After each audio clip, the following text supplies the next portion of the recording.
This is ProvenanceWidgets, an open source library of UI control elements to track and dynamically overlay analytic provenance. ProvenanceWidgets supports 7 standardized UI control elements: single slider, range slider, multi-select, radio button, drop-down, checkbox, and input text. ProvenanceWidgets provides 3 primary views. The first is the default view, which is the uninitialized, uninteracted component. The second is the aggregate view, which displays aggregate summary of provenance information directly on top of the widget itself, hence overlay.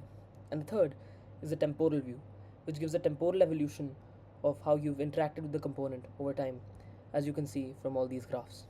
A very quick example is using checkbox. When you start using the checkbox, the information of how you've used the element is overlaid on top of the checkbox options themselves through these scent bars. The darker the color indicates the most recent, indicates the recency of usage, and the width of the bar indicates the interaction size.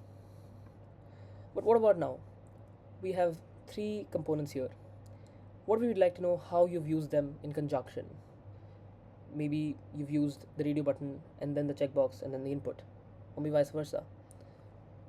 So let's say you use the input first, then the radio button, and then the checkbox. But you might as well have used the radio button, checkbox, and then input.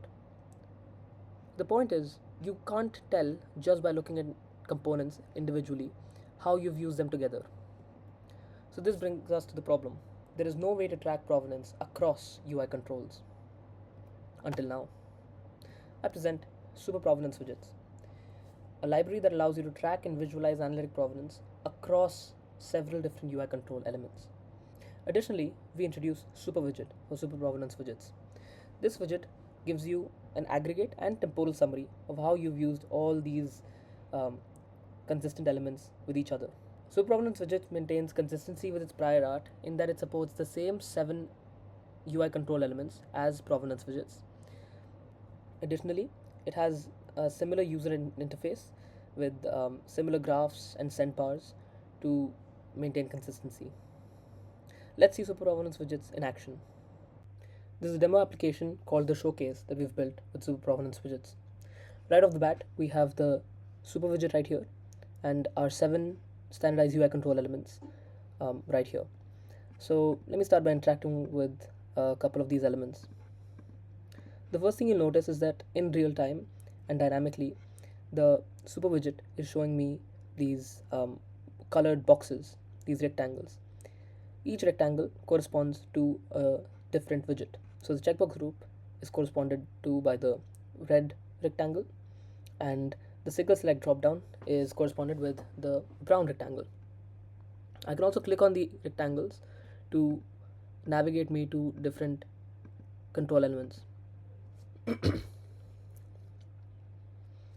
Additionally, because I interacted most with checkbox group, the red colored rectangle, I can see some metadata information like the widget ID, interacted, and last interacted.